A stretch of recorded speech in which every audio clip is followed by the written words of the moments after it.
नमस्कार। जय जगन्नाथ। सनातन जगत के न्याय व्यवस्था कार्यक्रम में ये अष्टम पुष्प लेकर हम प्रस्तुत हुए हैं। अभी तक हमने हिंदू परिवार व्यवस्था, विवाह व्यवस्था और हिंदू समाज के सभी संस्कारों पर कानून के माध्यम से कैसे बदलाव लाया गया, कैसे हमारे समाज व्यवस्था को तोड़ा गया, ये हमने देखा है। मगर एक बहुत महत्वपूर्ण विषय अंग्रेजों ने तब लाके हमारे सामने इसको प्रस्तुत किया कि एक हिंदू बालक या बालिका, उसका अभिभावक कौन हो। ये कोर्ट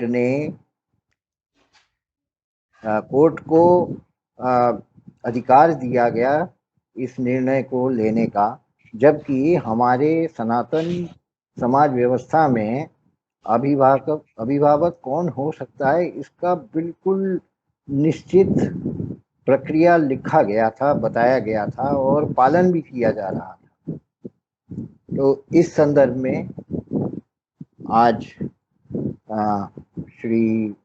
देवेंद्र शर्मा जी से हम जानेंगे कि ये कौन सा एक्ट था, उसके क्या प्राविधान थे और उसका क्या प्रभाव हुआ हमारे समाज पे। देवेंद्र जी। जय जगन्नाथ। अभी हम एक दूसरे को के अंदर जो जगत के नाथ हैं, जो हम में स्थित हैं, उनका अभिवादन करते हुए हम जय जगन्नाथ के एक दूसरे को, जो स्वयं जगत के नाथ हैं। इसका अर्थ ये भी है कि इस जगत के अंदर कोई भी प्राणी जो है वो अनाथ नहीं है, सभी सनाथ हैं। ये सिर्फ एक समझने का पक्ष है कि हम जो जगत के नाथ हैं उनकी उपस्थिति को अपने जीवन में स्वीकार करते हैं कि नहीं करते हैं। जगत के नाथ हम सभी के कल्याण के लिए जिस प्रकार से हमें मार्ग हमारा प्रशस्त करते हैं, ऐसे ही हिंदू समाज की जो सनातन व्यवस्था है, जो सामाजिक सांस्कृतिक व्यवस्था है, उसमें भी प्रत्येक प्राणी के संपूर्ण कल्याण का की भावना और उसके लिए पर्याप्त रूप से विधि विधान की व्यवस्था की गई। और इस विधि विधान की व्यवस्था के अंदर जो भी जीव जगत के प्राणी हैं, उनका कैसे श्रेष्ठतम कल्याण हो, और उस कल्याण की भावना के साथ में ही परिवार के अंदर जो भी स्त्री पुरुष हैं, बालक बालिकाएं हैं, उन सब के भी कल्याण की भावना उसमें निहित है। तो ये हमारे लिए एक पूरी व्यवस्थित प्रक्रिया थी, जो अनादिकाल से चलती आ रही थी। और इस पूरी प्रक्रिया के अंदर जो बालक बालिका हैं, वो अपने परिवेश से, अपने परिवार से, माता पिता यदि उनके किसी कारणवश नहीं भी रहते हैं, तो भी वो उस संस्कार की प्रक्रिया से अपने एक सनातनी हिंदू होने के महत्व को अंगीकार स्वीकार करते हुए उसमें आगे बढ़ते थे और सनातन धर्म की जड़ों को, उसके वृक्ष फूल पत्तियों को पुष्पित पल्लवित करके जगत के भी कल्याण के लिए अग्रसर रहते थे और स्वयं का भी उस प्रक्रिया के अंदर कल्याण के वो निमित्त बनते थे स्वयं में। तो ऐसी हमारी एक सुंदर व्यवस्था थी। ईसाई अंग्रेज जब भारत के ऊपर शासन में के लिए आए, और ये हम बार बार इस बात को कहते हैं कि उनका एकमात्र लक्ष्य जो था वो ईसाइयत का प्रसार करना था। और ईसाइयत के प्रसार के लिए जो संसाधन, जो शक्ति उनको जुटानी थी, वो यहीं की धरती से शोषण के माध्यम से करनी थी। इस पूरी की पूरी प्रक्रिया के अंदर हम लगातार अभी अपने पिछले इस धारा के अंदर जो हम चर्चा करते आ रहे हैं, उसमें हमने ये बात बहुत स्पष्ट रूप से बताई कि किस प्रकार उन्होंने एक बहुत ही सुविचारित षड्यंत्र के अनुरूप हमारे परिवार, हमारी सामाजिक व्यवस्थाओं के अंदर हस्तक्षेप करना आरंभ किया। और इस कड़ी के अंदर उन्होंने भारत के अंदर एक ऐसा कानून लेकर आए जिसको हम गार्जियन एंड वार्ड एक्ट कहते हैं। इस कानून के माध्यम से जो वो 1890 के अंदर लेकर आए, इसके अंदर हिंदुओं के परिवार में, इसमें मैं फिर एक बात बहुत महत्वपूर्ण ढंग से कहूंगा कि ये जो कानून है ये हिंदुओं के ऊपर, लागू करने के लिए बनाया था। एक और बहुत ही अभी मेरे इस पूरे के पूरे प्रसंग में मैं एक और बात बताऊं कि विभिन्न जाति समुदायों के लिए, जो विभिन्न धार्मिक जो समुदाय थे, हमारे यहाँ पर जो धर्म के आलोक में, धर्म के जो मंच पे हमारे यहाँ जितने भी प्रकार के संप्रदाय थे, उन संप्रदायों में कभी भी न्याय व्यवस्था, व्यवहार शास्त्र को लेकर कभी भी भेद नहीं हुआ था। लेकिन अंग्रेजों ने यहां पर आकर सबसे पहले धर्म के आधार पर या मतवाद के आधार पर, संप्रदाय के आधार पर अलग अलग कानूनों को बनाकर और समाज में इस तरह के, हम ये कहें तो एक तरह से एक द्वीपों का निर्माण किया, जिसमें कि वो विशिष्ट रूप से उनको अलग करके उनके ऊपर उन कानूनों को लगा सके। तो इसी कड़ी के अंदर जब वो गार्जियन एंड वार्ड्स एक्ट 1890 लेकर आए, और ये विशिष्ट रूप से हिंदुओं को, अब देखने में बाहरी तौर पर ये बड़ा अच्छा लगता है, जब इसका नैरेटिव उस समय में बनाया गया, तो उन लोगों का कहना था कि हिंदू परिवारों में ऐसे बच्चे जिनके की माता पिता के रूप में, जिनके गार्जियंस नहीं रहते हैं या उनके गार्जियन के संदर्भ में विवाद है, तो वहां पर हम एक बहुत ही जन कल्याणकारी हस्तक्षेप इस कानून के माध्यम से कर रहे हैं, जहां पे हम न्यायालयों को ये अधिकार दे रहे हैं कि वो इस विषय के ऊपर ध्यान दें कि इन बच्चों की गार्जियनशिप किसके पास में रहने वाली है। वास्तव में देखा जाए तो ये विवादों को प्रोत्साहन देना और उन विवादों में एक ऐसे बंदर की नियुक्ति करने का षड्यंत्र था जो आपस में बिल्लियों को लड़ाकर उनके हिस्से की रोटी खा जाना। अब यहां पर उन्होंने आपस में सनातन धर्मियों के यहां जो श्री हरि विष्णु की कृपा से जो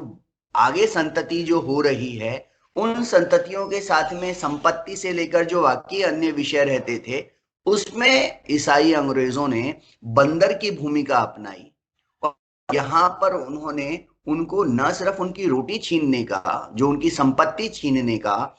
उपाय किया, साथ ही साथ उनको सनातन धर्म से विमुख हो जाएं। इस कानून के माध्यम से न्यायालयों को यह अधिकार दे दिया गया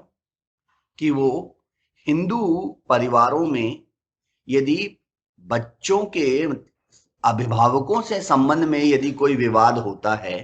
और विवाद की संभावनाएं होती हैं, तो उस स्थिति के अंदर वो ये तय करने का अधिकार रखते हैं कि उन बच्चों का अभिभावकत्व किसको दिया जाएगा। सामान्य प्रक्रिया में हमारे सनातन जो व्यवहार शास्त्र था, उसमें इस तरह के सभी अधिकार परिवार के कर्ता के पास में रहते थे। अब परिवार के कर्ता के पास से ये अधिकार छीना जा सकता है, इस तरह के प्रावधान जो है वो गार्जियन एंड वार्ड्स एक्ट के अंदर इन्होंने पास किए। और इसके साथ में हमने जो एक बहुत महत्वपूर्ण चीज देखी कि बच्चों के कल्याण का पक्ष ध्यान में रखते हुए जो उस समय में बात कही गई, जो एक प्रिंसिपल, एक जो उन्होंने सूत्र उस समय में उन्होंने दिया कि in the Paramount interest of the child. अब ये Paramount interest of the child जो है ये डिफाइन नहीं है, इसको उन्होंने डिफाइन नहीं किया, लेकिन इस बात को उन्होंने कहना आरंभ किया और एक नए प्रकार की कि बच्चे का कल्याण किसमें निहित है, और उस कल्याण का जो पक्ष था, उस पक्ष में विशुद्ध रूप से जो उस समय का ईसाई प्रशासनिक तंत्र सोचता था, उसको हमारी समाज व्यवस्था, हमारी परिवार व्यवस्था और उसके अंदर उन बच्चों के कल्याण के पक्ष में उस पक्ष को उन्होंने बलात् डालना शुरू किया, जबरदस्ती डालना शुरू किया। और आज स्थिति ये है उसमें, यद्यपि पिछले 30-40 सालों के अंदर उसके कई पक्षों को और जोड़ा गया है, लेकिन एक पूरा का पूरा कालखंड रहा 60-70 वर्ष का, जहां पे विशुद्ध रूप से ईसाई जीवन मूल्यों के आधार पर बच्चों का कल्याण किसमें निहित है, इस बात को लेकर ही न्याय प्रक्रिया के अंदर इस कानून का हमारी पारिवारिक, हमारी सामाजिक जो ताने बाने को हम ये कहें कि उसको तोड़ने का एक षड्यंत्र जो है वो ईसाई अंग्रेजों ने किया। आज भी जो हमारे यहाँ पर कानून है, उस कानून के अंदर बड़े सुधार की आवश्यकता है और हम इस चर्चा को आगे बढ़ाएंगे। समाज के अंदर इस तरह का लोगों का व्यवहार दृष्टिकोण बने, जिससे कि ये दबाव बने हमारे यहाँ की जो कानून बनाने की जो प्रक्रिया है, संसदीय प्रक्रिया में जो है वो लोकतांत्रिक ढंग से हिंदू अपनी ये बात कहें कि उसके कानून इस प्रकार से बनने चाहिए, न्यायालयों को इस प्रकार से कानूनों को उनके सामने प्रस्तुत करना चाहिए जिससे कि हिंदू समाज के अंदर सशक्तिकरण हो, हिंदू समाज में उन चीजों को हो जिसका जो है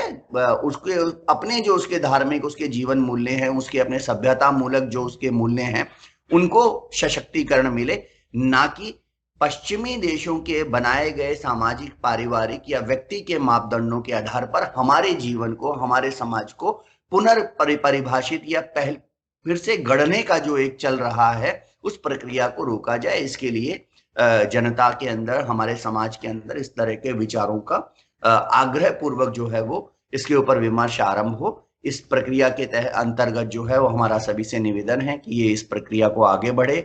ये प्रक्रिया अधिक सशक्त हो। जय जगन्नाथ। धन्यवाद देवेंद्र जी, आपके इस व्याख्या से एक चीज समझ में आया कि अभी ये जो 19वीं शताब्दी का जो हस्तक्षेप रहा कानून में हिंदू समाज के साथ, उस पर पुनर्विचार करने की आवश्यकता व्यापक रूप से सभी लोगों के लिए बहुत आवश्यक हो गया है। और मेरा दर्शकों से यही निवेदन है कि इन कानूनों को समझें, इस पर मनन करें और इसमें जो सुधार, बदलाव या जो इनको इन नियमों को, इन कानूनों को निष्कासित करने के लिए जो भी प्रक्रिया शुरू करना पड़े वो हमको करना चाहिए, हमारे आने वाले पीढ़ियों के सफल भविष्य के लिए। जय जगन्नाथ। जय जगन्नाथ।